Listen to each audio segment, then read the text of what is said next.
qué estáis haciendo ahora?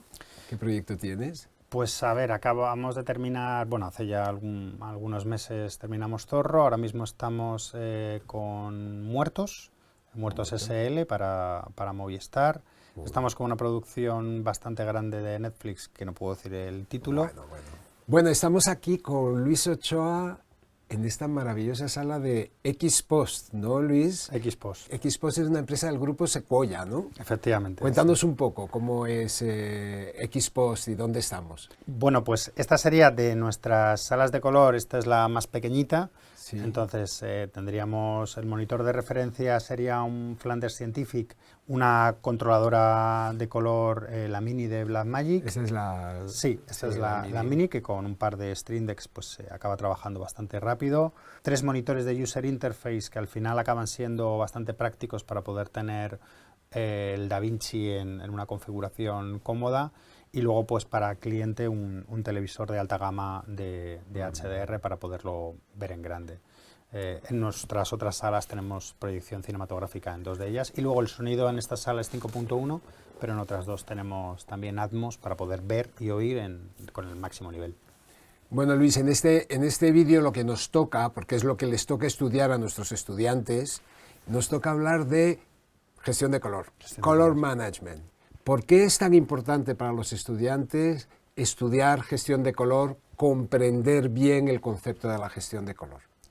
Pues yo creo que a momento presente la gestión de color es imprescindible, o al menos es mi opinión, porque es lo que da coherencia al color en una producción de tipo, bueno, realmente cualquiera va a decir producción cinematográfica, pero en realidad en cualquier tipo de producción. Yo produzco vídeos para YouTube como este, pero claro, yo grabo con una cámara que me graba RAW, que me graba en log, es decir, que yo también tengo que hacer gestión de color, no solo los profesionales del cine. Sí, sí, totalmente, o sea, al final es una manera de tener coherencia, es decir, tú tienes una cámara que graba con una determinada función de transferencia, con una curva y con un espacio de color que en el 99% de las veces no va a coincidir, no va a cuadrar con el espacio de salida, con el monitor de salida. No será logarítmica y acabarás en 709 o acabarás en sRGB para internet, pero rara vez ya a día de hoy vas a grabar en 709. Lo normal es que grabes pues con VLOG, con ARRI, con la que sea. Entonces, esa discrepancia es la que quita, la que ordena la gestión de color, que hace que el sistema automáticamente identifique de dónde vengo y a dónde voy y haga las conversiones de color oportunas para que el tono de piel de una persona se vea correctamente en un monitor de 709 o en una pantalla de cine o en HDR o lo que sea. Pero luego, ¿cuáles son los deliveries que hacéis vosotros? ¿Cuáles son las salidas? Porque tienes la tele, el cine, ¿cuáles son los masters que tienes que hacer tú cuando hacéis un trabajo aquí en esta sala? Depende del proyecto. Normalmente, si tú trabajas para una plataforma tipo Netflix, Amazon, Disney, etcétera, lo más habitual es que tú tengas que hacer el delivery principal en HDR, bien sea HDR10 o Dolby Vision, y tendrás que hacer un segundo delivery en SDR para televisión convencional, vamos a decirlo así. Si estás haciendo una peli, que en principio no lo haríamos en esta sala, lo haríamos en alguna en la que tiene proyector. En la que tiene proyector, efectivamente. Cuando haces una peli, el delivery principal suele ser un DCP para proyección cinematográfica, para salas de cine. Y de nuevo, tendrías una segunda entrega para televisión en 709. A veces tienes que hacer 3. Por ejemplo, es muy típico que en Zorro o en otros proyectos, pues a lo mejor tu entrega principal es HDR, tu entrega secundaria es 709, pero te piden el primero o el primer y el segundo capítulo un DCP para un pase, para el estreno, ¿no? Para el estreno en sala de cine. ¿Hay mucha diferencia entre el color de un P3 para cine o de un 709 para televisión? No mucha, la verdad es que no mucha. Lo que ocurre es que independientemente de que haya mucha diferencia en términos ¿cómo decirlo?, de sorpresa, ¿no? Yo te podría ahora cambiar y decir uno u otro, se desvirtúa, es decir, de nuevo pierdes la coherencia. Entonces, de pronto el tono de piel por citar quizás el color más importante de la mayoría de las producciones, se quedaría en otro lugar. Se quedaría, pues, dependiendo de la dirección en la que vayas, 709 a P3 o P3 a 709, se quedaría un poco más pálido que la intención creativa inicial. Entonces, no hay una grandísima diferencia. A veces es difícil de ver, porque claro, si tú no conoces cómo es el original, no sabes si se ha querido dejar así intencionadamente. Si es intencionado o si es un error. Para eso estáis los especialistas, ¿no? Claro, por eso es muy importante que esa coherencia se mantenga y luego que se identifique cualquier salida que haya. Si es un DCP no hace falta porque directamente no hay más que una salida posible, un DCP, pero si tú tiras un archivo, un .mov o cualquier cosa que puede tener cualquier espacio de color de salida, es súper importante que se identifique cómo tiene que ser visto, porque si no, bueno, puede haber dramas a cualquier nivel, a nivel pequeño o a nivel súper profesional. Bueno, y luego hablando de estándares de salida, tenemos el HDR y el SDR, ¿no? Hay mucha diferencia también entre estas dos masters que tenemos que hacer. Sí, aquí hay mucha, ¿no? Muchísima. Aquí, o sea, si tú visualizas un SDR en un monitor HDR, se vería completamente destrozado, o sea, completamente loco de color y de contraste, y viceversa. Es decir, viceversa es un poco como cuando vemos una imagen log en un monitor, ¿no? Que está lavado, sin contraste, ¿no? Exactamente, es eso lo que estás viendo, es una imagen log, porque las funciones de transferencia de HDR son logarítmicas, estás viendo un logarítmico en un monitor de 709, de nuevo no tienes coherencia. Ya. Entonces, pero es más claro de ver, o sea, es muy raro que alguien quiera dejarlo así intencionadamente. Bueno, entonces recapitulando, conceptos muy sencillos. El director de fotografía está trabajando con una cámara de cine, vamos a decir una Arri Alexa o una Sony Venice, y genera un archivo RAW o un archivo log y lo entrega a montaje y en última instancia a corrección de color. ¿Qué es lo que hacéis con ese archivo log o con ese archivo RAW cuando llega a la sala de color? Bueno, la realidad es que a quien lo entrega es a un estadio intermedio, no lo entrega a montaje, lo entrega o a un laboratorio que va a hacer los transcodes para montaje. Normalmente montaje trabaja en procesado, en 709, para verlo correcto y punto. No se mete montan en el Avid y... No se mete en jaleos. Si no es un laboratorio, pues será un DIT, pero hay un proceso intermedio que es quien hace, digamos, los procesos, para la redundancia, las transcodificaciones, los cambios, para que montaje tenga un offline, que lo vea correcto y punto. Y luego, efectivamente, color, en la mayoría de los casos, no en todos, pero en la gran mayoría de los casos, se va a enganchar contra el material original, contra el bruto de cámara, contra el OCF, que se llama en términos ¿Cómo técnicos. es? OCF, Original Camera Files. OCF, muy bien. Y van a hacer normalmente gestión de color para, bueno, pues para que la imagen se vea correcta y hagamos lo que acabamos de comentar, ¿no? O sea, que el material de cámara se vea correcto de cara a las salidas correspondientes. Muy bien. Entonces, ya una vez que tú en la sala de color tienes ya acceso a todos los materiales, tenemos otro concepto que es el espacio de color de trabajo que utilizas en DaVinci. Nosotros utilizamos DaVinci Resolve Color Manage y en Adobe usamos Adobe Color Manage. Pero vosotros, los profesionales que estáis en la industria de la ficción y del cine, de las series, utilizáis ACES. ¿Por qué?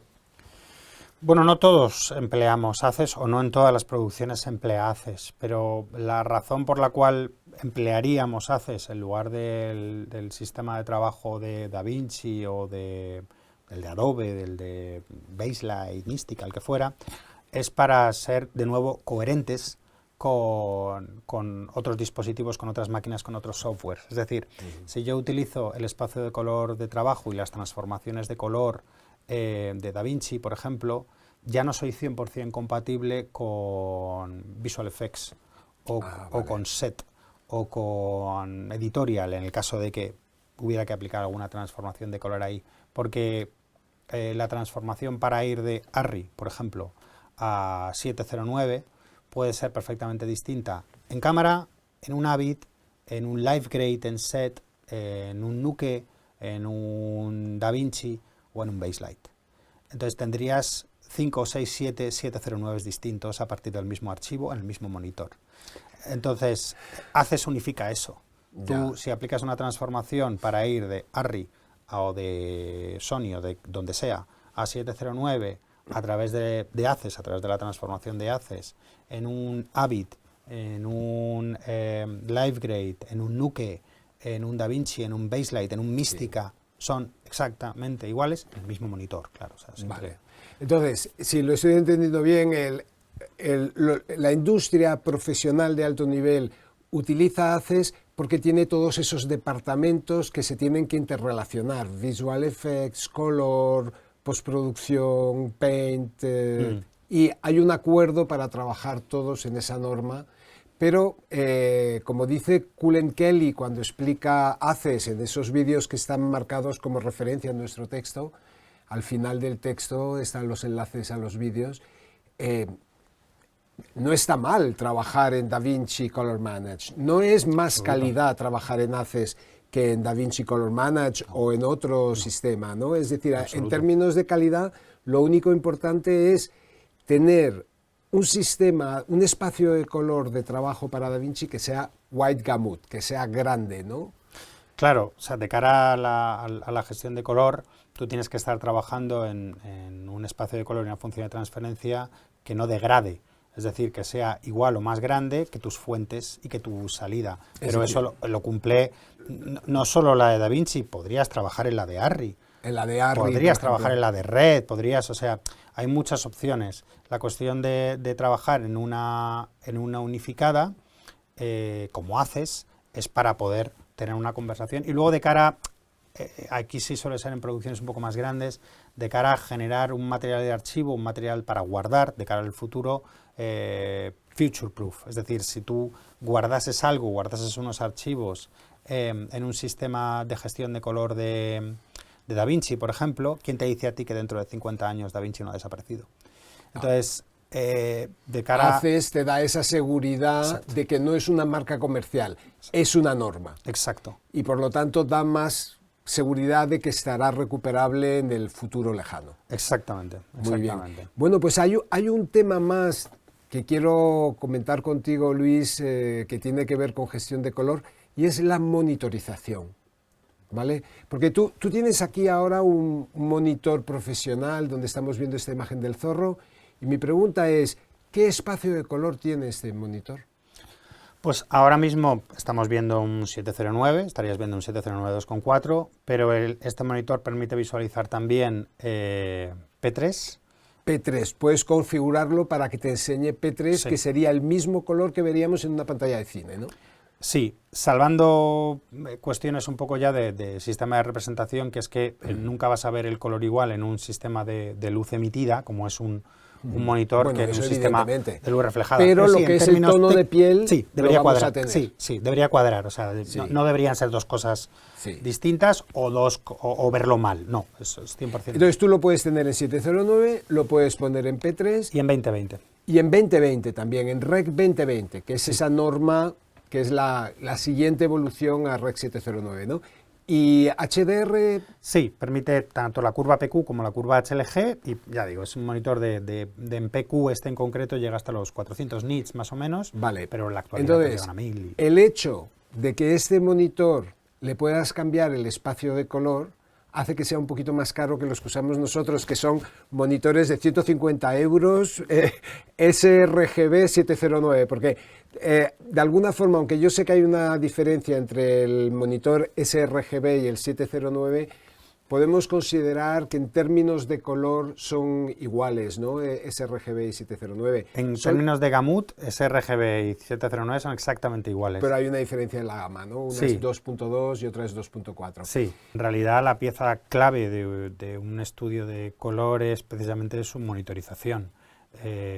Tienes que tener la mejor monitorización posible de cara a fiarte, a dormir tranquilo por la noche. Sí. Hay otro momento donde la monitorización es muy importante cuando se está rodando una película, el director de fotografía, que tiene su cámara ARRI, su cámara profesional, en qué monitor está viendo y quién le está haciendo las funciones de transferencia para que él pueda ver de una forma confiable la imagen que está grabando, ¿no? Y eso lo hace el DIT.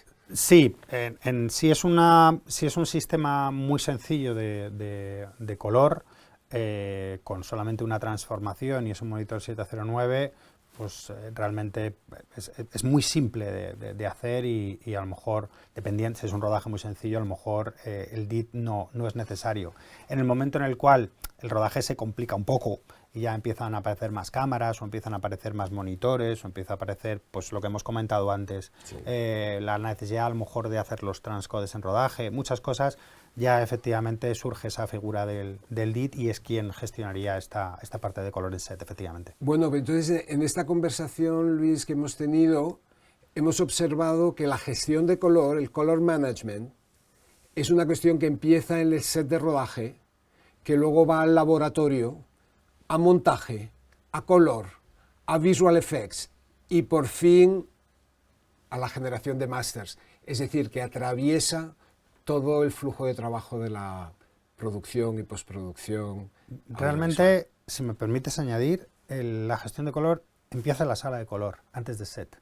Es decir, antes de empezar la grabación, la empezamos aquí en la sala de color. Exacto, o sea, antes de empezar la grabación tenemos aquí reuniones en las cuales definimos o empezamos a ver cuál es el look de nuestra producción o los looks, dependiendo de la producción que sea, y si se estima oportuno, que normalmente la mayoría de las veces se hace, se llevan esas transformaciones de color que aplicará el DIT, son transformaciones de color que han salido de la sala de color. Es decir, no se lleva un simple 709, sino en la etapa de preproducción, exacto, cuando se está definiendo el estilo visual de la película antes del rodaje, ¿no? Exactamente. Y aquí os reunís director de fotografía, director de la película, productor y colorista, exacto, para tomar esas decisiones.